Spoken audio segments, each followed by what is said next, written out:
Ring around the rosy, pocket full of posy. Ashes, ashes, we all fall down.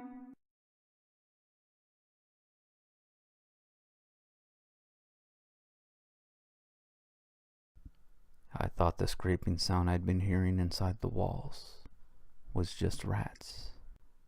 I didn't think much of it. My house was old and wooden, located by a small forest. Bugs and vermin were a bit of a given. When I bought the thing at a price so low, it seemed almost a desperate plea for someone to take it off the realtor's hands. I put traps around the house, sprinkled rat poison in pods, even had pest control stop by. It didn't help. The scratching continued weeks later. Now I ignored it the best I could. That slow scraping in the boards. Every night, the sound of something raking its claws along the inside of my home traveled in the air, almost similar to a knife sliding across a cutting board. The scratching would travel from room to room. Even still, I pretended nothing was wrong, until one morning I awoke to a frenzied scratching in the living room, interspersed with loud thuds.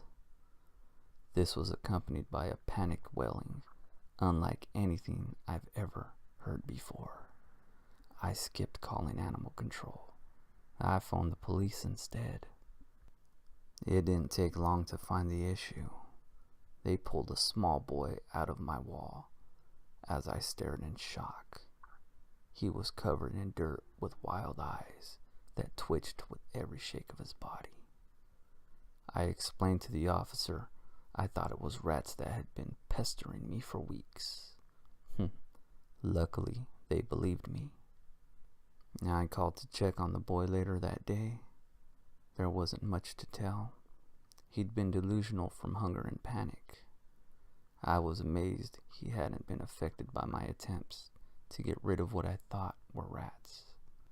He was unable to speak, but it hadn't made much sense to anyone. He was convinced there was a thing in the walls that had kept him there. He said it needed him because it had been hungry. Everyone thought he'd been hallucinating. I felt sorry for him, but glad I could finally rest. That night, I went to bed without a sense of dread. Things were okay. My phone rang out in the silence.